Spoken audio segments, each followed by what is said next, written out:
Good morning. Just want to, before I get started, let Jeremy White and his family know that we're all thinking of him. Of course, Molly as well, and we know it's not an easy time right now, and I know you guys, a lot of you guys know him and his family. And so our thoughts and prayers go out to Jeremy, his family, and I just want them to know that we're with them. I had a chance to speak with him briefly yesterday and offer just some support. So with that, we'll open it up to your questions. Any Josh Allen update? Has he progressed? Yeah, he's in the protocol. Still in the protocol. So Scott, you have to move forward now today. I'm assuming that Matt Barkley's got to be the guy you have to get ready, right? You have to prepare that he's going to be the player. Well, we'll get them both ready. I mean, as much as we can. But Josh being in the protocol, he'll do some drill work out there, some individual drill work.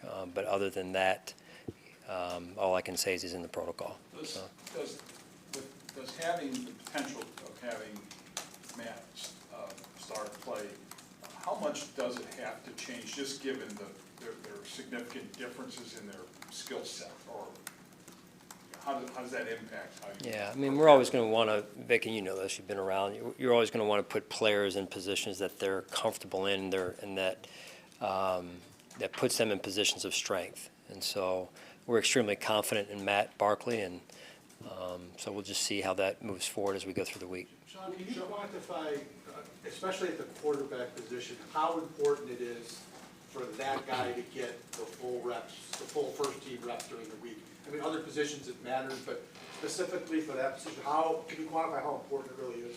Yeah, I mean, it is, you said it well, Sal. It's very important at every position, very important at this position in particular, with the timing and the reads and all that type of stuff. So it's important that all of our players practice, whether you're starter or backup in this case as a quarterback, very important. Sean, knowing you can't give a timetable on Josh, but can you at least say, like you can say he's going to take some individual stuff today. Was he in the meeting, in the prep meeting yesterday and today? Well, we didn't have meetings yesterday. Yesterday's a day off, and so he is in meetings today. Sean, can you give us an updated status, any practice status on any other injured players today? Yeah, I mean, we got a long list, so Devin Singletary or Taron Johnson? Yeah, Devin will be limited today, as will Taron. Okay, thank you. Sean, is it strictly a concussion with Josh, or is there anything else he's dealing with? Just he's in protocol, for the concussion. Sean, have you gotten any more personally involved with your special teams since Sunday?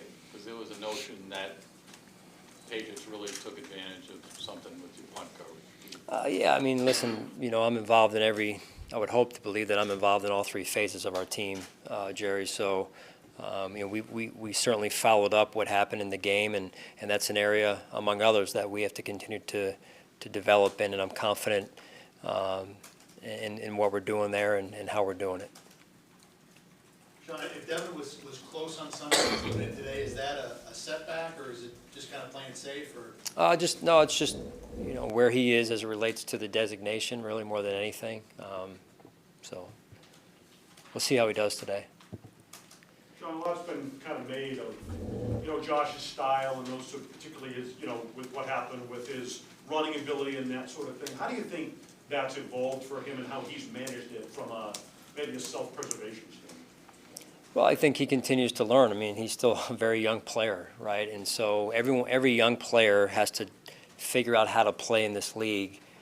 Number one, to be effective, but also so that they play for a long time. And I think that's what happens to young players.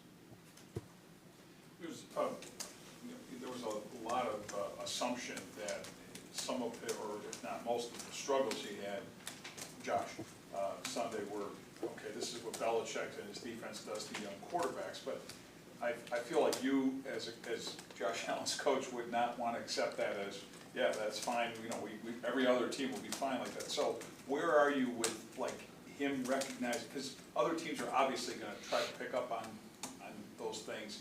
How can you address that with him and his development? Yeah, and I would say, Vic, A, we've moved on beyond that game, number one. B, it's about Josh's overall development, regardless of who we play, and a very good opponent this week with Tennessee. But, you know, in addition to that, regardless of who we play, it's Josh's development and learning and growing.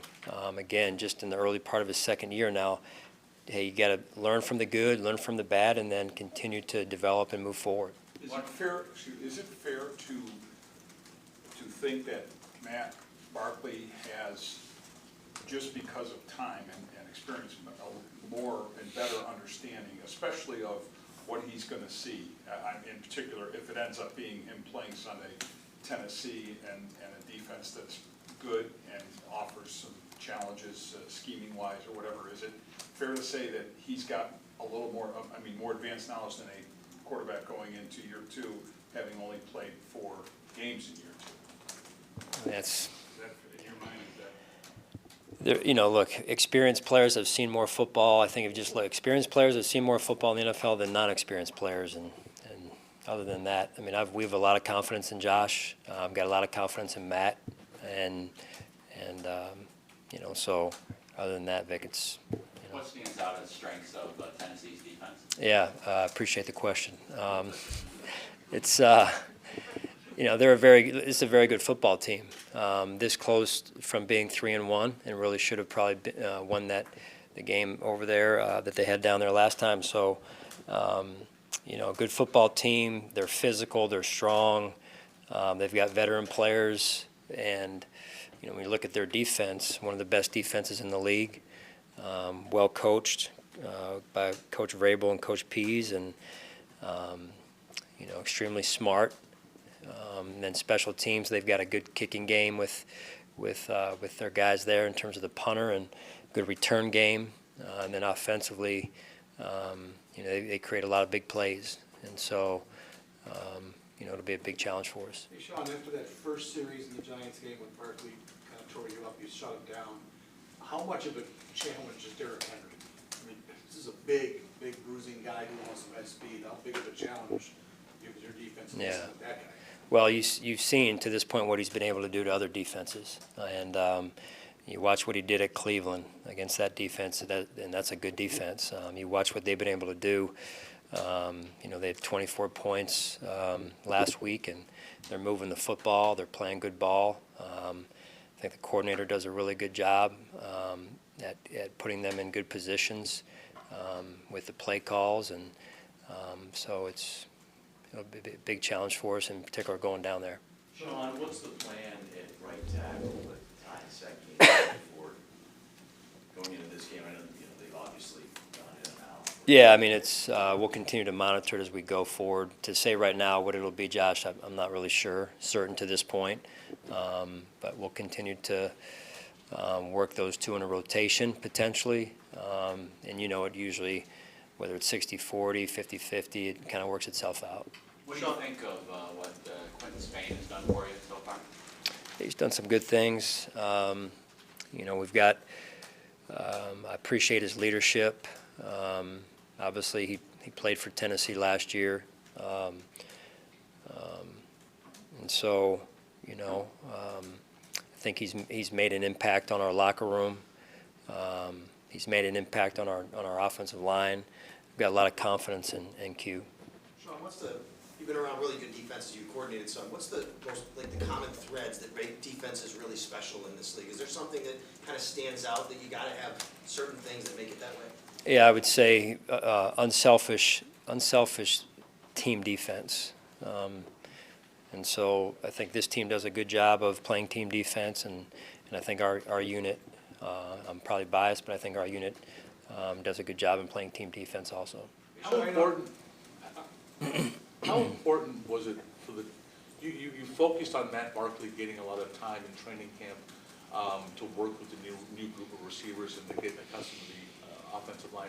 How important that in retrospect was that for, you know, in the event that this unfortunate thing might happen? Yeah, that's important. I mean, you try and simulate what could happen in a season best you can. No crystal ball. You try and simulate what could happen within a game, just one game.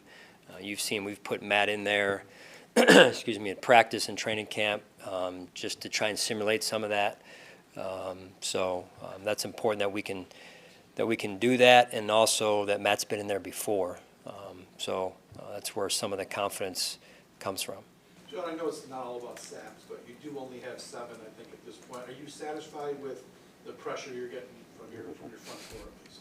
You know, what's my normal answer is never enough. It's never enough. Look, this is a line of scrimmage league. We believe in winning at the line of scrimmage, and you know, it's whether you have 8 sacks, you're always wanting 9, and that's the way I look at it. I felt like we did some good things. We're doing some good things with a lot of room for improvement, and I'm confident in those guys. I like how fast we're playing and how physical we're playing. It's never enough. Is anybody else not going to practice today due to injury? Croft, maybe? Yeah, it'll be Pat DeMarco, who's in the concussion protocol, Tyler Croft, as you mentioned, Corey Thompson, and the rest we'll just have to see. Team model? Protocol as well, so we'll just see. Where's Tyler at in terms of his progression? Well, he's moving forward. He's moving in the right direction towards the goal of returning. I just don't know when that's going to be at this point. Okay. It apparently helped Josh to sit and watch when he was hurt last year. Is he beyond the point where if he doesn't play, it would benefit him to watch the game? Oh, no, Jerry, you know, you've been around it. I mean, experience, just being able to, I mean, the more experience, there was a question asked earlier about experience. There's no substitute for experience. I'm sure in your job, you're better in year whatever, and so than we were in first year, right? So there's a lot to be said for experience, and if you watch and you learn and you go through experience and you absorb and you're a sponge, it usually works to your benefit.